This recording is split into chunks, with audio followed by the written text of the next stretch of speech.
আমাদের 2024-এর পার্লামেন্ট সাধারণ নির্বাচন, যেটা হলো লোকসভা সাধারণ নির্বাচন, তাতে 13 রানাঘাট এসসি পার্লামেন্টারি কনস্টিটিউয়েন্সির ফল আমি ঘোষণা করতে যাচ্ছি।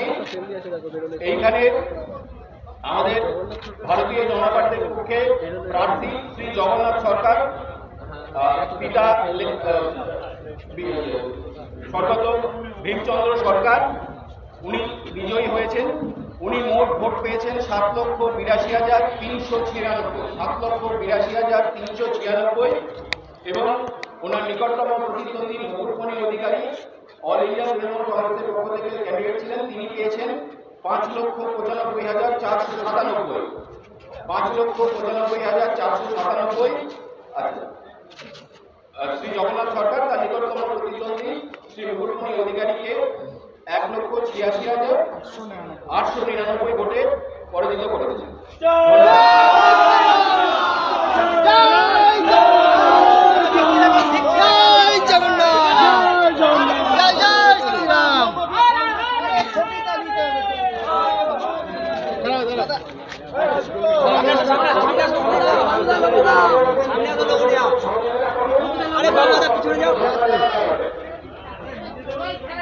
জগন্নাথ ভাই, জয়কে কিভাবে দেখছেন? দেখুন, এ জয় জনগণের জয়।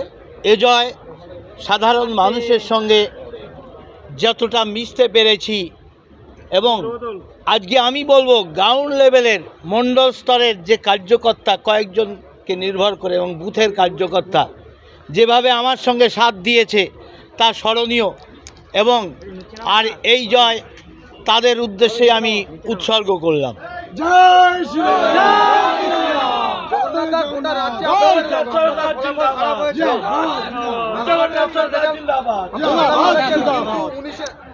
কিন্তু 19 সালের থেকে এই বছরে আপনার যে জয়ের মার্জিন সেটা কিন্তু অনেকটাই কম। হ্যাঁ, কম হয়েছে ঠিকই, কারণ যেভাবে এই নির্বাচনকে কলুষিত করা হচ্ছে, লাগামহীনভাবে যে নির্বাচনী বিধি লঙ্ঘন করে কুৎসা, বদনাম, টাকার খেলা যেভাবে করা হয়েছে, এবং তার ওপর যেভাবে সাধারণ কর্মীদের নিয়ে লড়াই হয়েছে, এই জয় তাদের জন্যই আমি বলবো। কারণ এই ব্যবধান এমন কিছু নয়, এখানে দেখা যাচ্ছে বামফ্রন্ট পক্ষ থেকে 19 সালের যে ভোট ছিল তারা বেশ কিছুটা বাড়িয়ে 50,000-এর মতো ভোট বাড়িয়েছে, আর সেই 50,000 ভোটটা হয়তো রামের ভোট বামে যাওয়াতে এই ব্যবধানটা বেড়েছে। কোথায় কি সিএ প্রভাব পড়লো? মতুয়া ভোটের কোথায় প্রভাব পড়লো?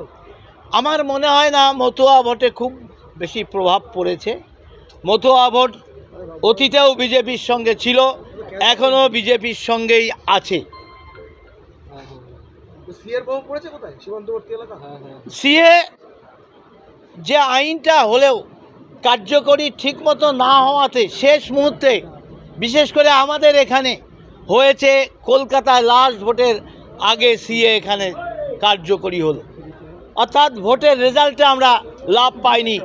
উদ্বাস্তু মানুষেরা তারা ভরসা করতে ঠিকমতো পারছিল না আদৌ আমরা নাগরিকত্ব পাবো কিনা। তৃণমূল কংগ্রেসের মিথ্যা অপপ্রচারে তারা সন্দিহান হয়ে পড়েছিল। তাই সিএ যদি লাগু আগের থেকেই হতো, বহু মানুষ, উদ্বাস্তু মানুষকে যদি নাগরিকত্ব দেওয়া যেত কিছুদিন আগে, তাহলে বাংলায় আরও বেশি ভালো রেজাল্ট করতো বলে আমার মনে হয়। কিছুটা বিভ্রান্ত হয়েছে, তার জন্য আমার মনে হয়েছে কিছুটা মাইনাস হওয়ার সম্ভাবনা আছে বলে মনে হয়।